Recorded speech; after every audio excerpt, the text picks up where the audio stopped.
ما خو زما ښځه خفه کېږي نو زه څه وکړمه او هغه یوې هم راته ځان نه سم مېړه جوړ کړی نو څه کې یو مېړه د پاسه بل مېړه وکړمه. جی ګرانو کتونکو دا وخت موږ سره د پښتو ادبي ثقافتي کاروان وایس چیرمین جناب خیر محمد طوفان صاحب هم موجود دی. یو چا چې دا پروګرام ارګنایز کړی یو ډېر په ښه شان باندې وکړی او دا یقینا چې د ستاینې وړ دی. نو دوی سره هم خبرې اترې کوو یو خپل پروګرام کې ته هرکلی وایو. مننه بیزر ټي وي والا چې تاسو زموږ پروګرام ته راغلئ او زموږ د پروګرام ښکلا مو یو پد وکړه. زه ستاسو ډېر زیات شکر ګزار یم. تاسو زموږ د پروګرام ته راتګ وکړو انشاءالله را روان پروګرامونه هم تاسو زموږ دعوت درکوو. تاسو به راځئ او دا هلې ځلې به پکې کوو انشاءالله چې ژوندي یو. ستاسو ډېره ډېره مهرباني. ډېره مننه ستاسو هم ډېره زیات مننه.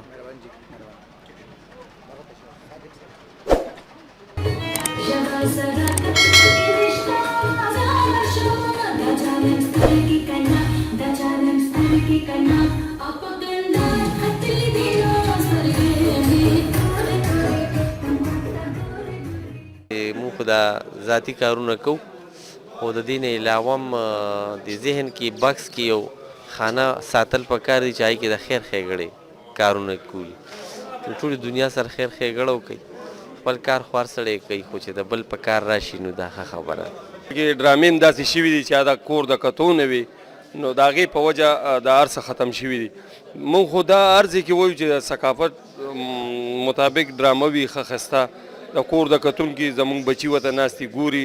موږ هر یو لیکوال ته وایو چې عمده ښکارنګه ډرامې لیکئ چې هغه ژوندی وي. ګرانو کتونکو دا وخت موږ سره د پښتو ادبي ثقافتي کاروان چې کوم صدر دی شعیب صادق صاحب هم موجود دی. نو د هغې نه هم یو دوه خبرې واورو چې هغوی په دې اړه څه وایي د دې پروګرام په حوالې سره. خپل پروګرام کې ته هرکلی وایو سر. ډېره ډېره مننه. خوشحاله اوسئ، ژوندي اوسئ. ستاسو هم ډېره شکریه ادا کوو چې تاسو په دې دومره لنډ تنګ وخت کې او په دې ساینسي دور کې موږ له وخت راغلی او زمونږ پروګرام هغې ته هم ښکلا وبخله او هغې ته هم چې ته درناوی ورکړه نو زه ستاسو هم ډېر زیات شکر ګزار یم. په دې دومره ښایسته پروګرام باندې منعقد کولو باندې تاسو ته مبارکي وایو او راتلونکي پروګرامونو په هکله باندې راته څه ووایئ چې راتلونکي مو داسې څه ارادې شته چې په مردان کې به داسې قسم کلتوري سرګرمۍ ادبي سرګرمۍ کیږي؟ نو مردان خو داسې یو ځای دی که نه چې دلته ادب چې دی نو پیک ته رسېدلی دی او دا خبره هم ده چې زوال د کمال ته یو څیز ورسي نو هغه بیا د زوال ښکار کیږي خو الله دې نه کي. مردان لګیا دی او دنیا ته ادب ښیي. دنیا هم په دې ادب باندې ودانه ده چې ادب وي. ګوره ادب داسې یو څیز دی که نه چې دا نه د سکول نه ایستی شي نه د ادارې نه ایستی شي نه د یو ډپارټمنټ نه. زه وایم چې ادب ته د سکول نه مثال کې واغسته نو بیا به هغوی برش خو دې ته واغسته کلم دې ته واغسته برش به بیا راواخلي او په چاک نو په دیوالونو باندې به بیا وړو ته تصویران جوړوي د ځناورو او د مرغو بلکې دغه هم د ادب صنف دی.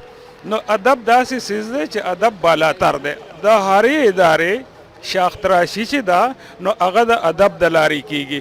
نو مونږ دا وایو چې دنیا دې راجمع شي. دنیا چې کم دی نو بغیر د ادب نه مخکې نشي تللی. ادب چې دی ادب داسې څیز دی چې دا د لارښود دی او زمونږ پروګرام چې دی نو مونږ خو دلته هلې ځلې ګوره بلا پروګرامونه دلته کیږي بلا جرګې دي خو په یوې جرګې دا قدغن نشته دی چې دا یو سړی دی هغه دلته ما سره په جرګه کې شامل دی او دې بلې جرګې ته نه ځي. نه دلته ټول آزاد دي ځکه چې په ادب کې خو څوک موږ له څه نه راکوي که نه تنخوا نه راکوي خوراک نه راکوي خرچ نه راکوي. دا ټولې هلې ځلې چې دي نو دا موږ شاعران ادیبان په خپلو پیسو باندې کوو. ډېره مننه کوو ستاسو. ښاد او آباد اوسئ جي. مننه خوشحاله اوسئ.